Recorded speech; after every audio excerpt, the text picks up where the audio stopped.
Assalamualaikum warahmatullahi wabarakatuh. Sahabat beriman, berusaha adalah anjuran Rasulullah Shallallahu Alaihi Wasallam, termasuk berdagang barang-barang sembako. Nah, sekedar sahabat beriman ketahui bahwa berdagang barang-barang sembako ternyata bisa dilaksanakan dengan modal cuma 200.000 saja. Bahkan dengan modal 200.000 saja ini, kita bahkan mampu mengembangkan usaha kita sampai kepada tingkat kesuksesan dengan memiliki sebuah distributor atau grosir. Dengan kata lain bahwa modal 200.000 ini jika kita manfaatkan dengan baik, dengan teknik-teknik dan manajemen yang profesional, maka dengan modal 200.000 ini kita bisa kembangkan sampai kepada kepemilikan sebuah usaha grosir atau distributor, usaha sembako atau retail. Nah, bagaimana caranya? Sahabat beriman, kita langsung saja berbagi ilmunya. Yang pertama yang harus kita pahami bahwa untuk mencapai sebuah usaha yang sukses, kita mesti harus memiliki metode-metode atau petunjuk-petunjuk praktis sehingga usaha kita berhasil. Nah, termasuk usaha sembako ini, jika kita ingin sukses, maka ada beberapa syarat yang mesti kita harus penuhi. Salah satu syarat yang mesti kita harus penuhi, di antaranya, kali ini admin akan menjelaskan 7 poin penting usaha kios-kios atau usaha rumahan atau usaha toko-toko yang menjual barang-barang eceran bisa sampai kepada tahap kepemilikan distributor atau grosir dengan omset sampai 500 juta bahkan sampai 5 miliar per bulan. Oke teman-teman, siapkan headset baik-baik dan fokus. Jika Anda mau sukses, maka Anda harus belajar menyimak. Dan jika teman-teman paham tentang ilmu ini, harap berbagi. Karena sebaik-baik orang berilmu adalah orang yang memanfaatkan ilmunya dengan cara membagikannya kepada orang lain. Syarat yang pertama yang harus kita penuhi adalah usaha yang seperti ini harus dimulai dari rumah. Kenapa harus dimulai dari rumah? Karena dengan memulai dari rumah berarti kita akan terbebas dari biaya sewa tempat atau sewa wadah untuk tempat kita berjualan. Harus dimulai dari rumah.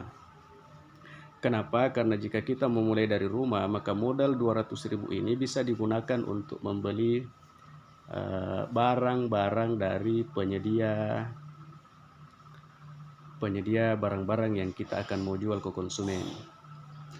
Kenapa? Karena kita ketika ingin memulai usaha rumahan, maka kita harus paham bahwa jualan kita itu adalah untuk konsumen akhir, bukan untuk dijual kembali. Jadi barang yang dibeli oleh konsumen kita itu adalah barang-barang yang digunakan untuk konsumsi rumah tangganya. Nah, itu ilmu yang pertama. Sahabat beriman, untuk poin kedua yang kita mesti perhatikan adalah setelah kita berkomitmen ingin memulai usaha dengan modal 200.000 ini dari rumah, maka tugas yang kedua yang kita mesti harus cari adalah kita harus berusaha menemukan grosir atau distributor, tapi dengan kategori grosir atau distributor itu memberikan fasilitas konsinyasi.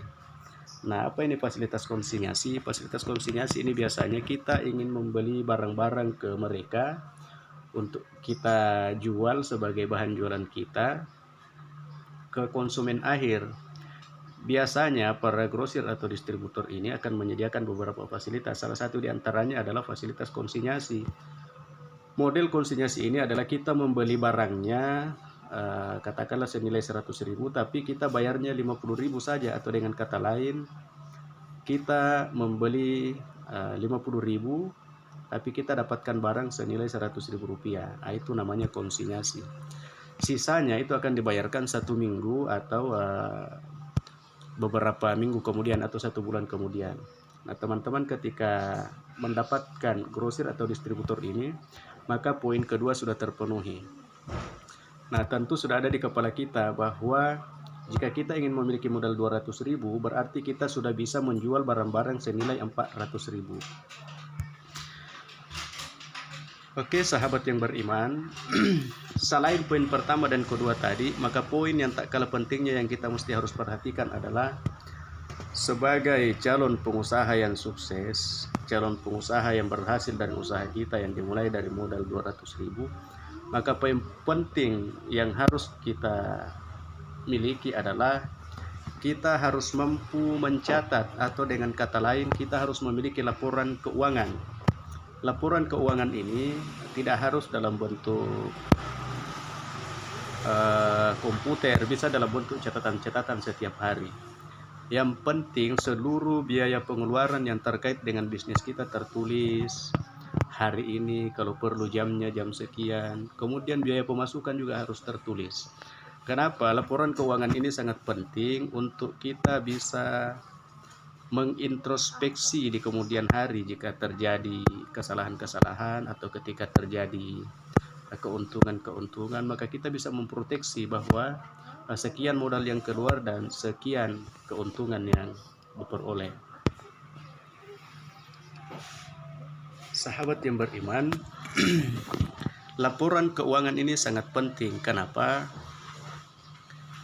Karena sebagian kegagalan bisnis pemula atau pedagang pemula itu adalah belum mampu membedakan antara yang mana uang yang seharusnya digunakan untuk bisnis dan uang yang mana seharusnya digunakan untuk keperluan pribadi atau untuk keperluan rumah tangga.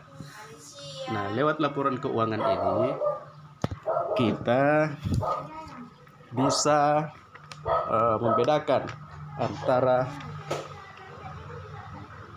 modal yang kita gunakan untuk berusaha dan modal yang kita gunakan untuk kebutuhan konsumtif pribadi kita sehari-hari. Selanjutnya, hal yang mesti kita harus perhatikan yaitu poin keempat, harus hadir di dalam kepala kita sendiri bahwa modal yang 200.000 itu harus save di alam bawah sadar kita bahwa yang 200.000 itu adalah modal investasi untuk masa depan kita. Apa yang dimaksud dengan modal investasi masa depan kita? Ketika kita membaca di poin ketiga tadi bahwa modal yang 200.000 ini adalah investasi masa depan, maka tidak seharusnya modal yang kita pakai untuk berusaha itu kita ganggu gugat. Harusnya modal ini karena kita investasikan untuk masa depan kita, maka modal yang bersumber dari 200.000 dan berkembang untuk selanjutnya kita gunakan untuk pengembangan usaha kita, sebaiknya tidak digunakan untuk keperluan pribadi selama 1 tahun pertama. Oke, sahabat yang beriman, selanjutnya poin yang harus kita miliki setelah poin keempat ini yang tidak kalah pentingnya adalah milikilah kontak supplier.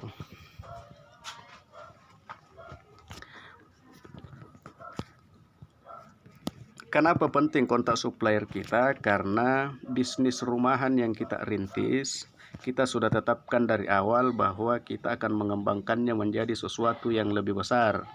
Bisnis kita harus berkembang menjadi sesuatu yang lebih besar, tidak berhenti sampai di kios-kios kecil saja atau bisnis rumahan saja. Olehnya itu kita perlu kontak supplier. Nah, dari mana kita menemukan kontak supplier ini, kawan-kawan? Kontak supplier itu bisa ditemukan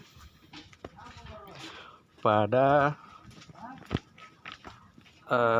seiring dengan berjalannya waktu usaha kita sebagai bisnis rumahan, maka biasanya di bulan kedua atau bulan ketiga akan ada salesman atau marketing motoris yang akan berkunjung satu persatu, biasanya di bulan kedua atau bulan ketiga.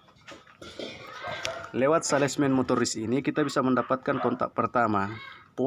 penting sekali untuk mendapatkan kontaknya. Kenapa supplier ini sangat penting kita catat kontaknya?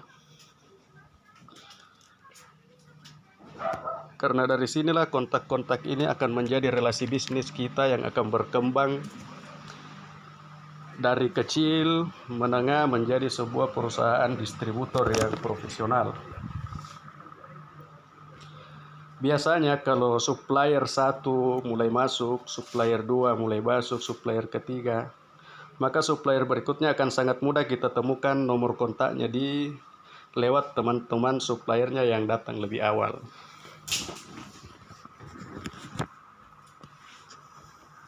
Seiring dengan berjalannya waktu, usaha ini tidak akan berhenti di sini saja, karena kita sudah komitmen dari awal bahwa modal rintisan yang dari 200.000 itu tidak akan diganggu gugat meskipun berkembang setidaknya pada 1 tahun pertama memulai bisnis ini.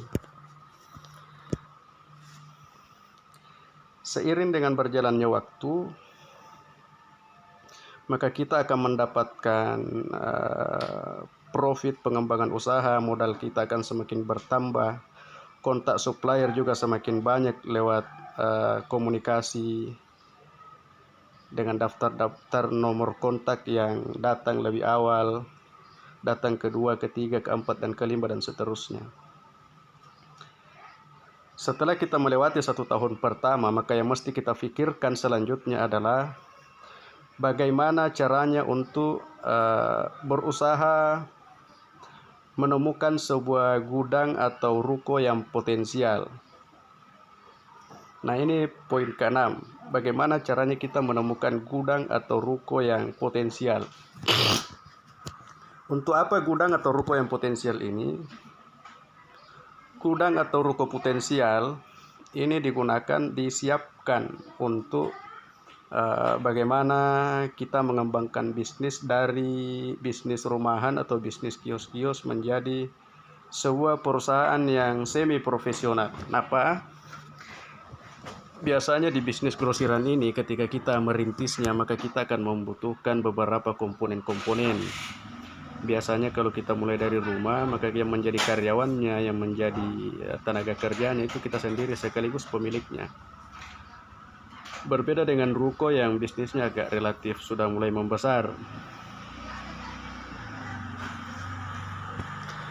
Lalu bagaimana kemudian caranya menemukan kriteria ruko yang potensial? Sahabat beriman, ruko potensial itu tidak harus mahal, tidak harus berada di pinggir jalan. Untuk kategori distributor atau grosir, maka kategori gudang atau ruko cukup memperhatikan berapa luasnya, berapa kali berapa. Yang kemudian poin penting yang harus diperhatikan juga adalah akses masuk menuju gudang atau ruko tersebut. Bisa jadi kita dapat menemukan ruko atau gudang di pinggiran kota atau di desa, tapi yang jelas ruko ini memiliki standar. Yang pertama, luasnya bisa digunakan sebagai penampung barang-barang kira-kira nilainya 200-500 jutaan. Hanya 2 poin penting itu yang perlu kita perhatikan pada saat kita mencari gudang atau ruko yang sangat potensial. Jadi poin pertamanya adalah carilah gudang yang bisa menampung sekitar 200-500 jutaan nilai barang. Yang kedua, ada akses masuknya. Tidak perlu ramai kawan-kawan beriman tempatnya ini. Yang penting ada akses masuk dan mampu menampung barang 300-500 jutaan. Oke, sahabat yang beriman, sambil mencari-cari gudang atau ruko yang potensial ini, patut kita pertimbangkan poin yang terakhir adalah poin yang ke-7, yaitu pembentukan badan hukum.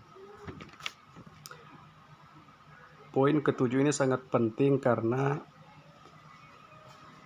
untuk menjalin kemitraan kepada perusahaan-perusahaan prinsipal yang merupakan perusahaan marketing dari sebuah pabrik konsumen, maka biasanya mereka akan bekerja sama melalui badan hukum.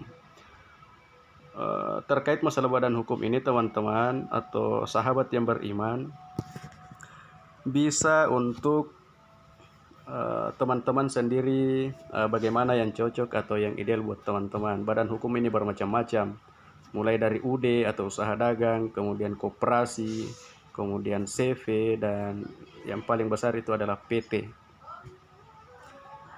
Biasanya biaya-biayanya ini berkisar antara 1.500.000 sampai sekitar 5 jutaan untuk akta notarisnya, tergantung bagaimana teman-teman berkomunikasi dengan pihak notaris setempat. Jadi mulai dari penjelasan poin pertama sampai poin ke-7, maka memiliki sebuah usaha grosir atau distributor itu bukanlah suatu hal yang mustahil jika kita memiliki modal 200.000. Tergantung bagaimana cara kita untuk memaksimalkan usaha kita secara profesional. Terima kasih.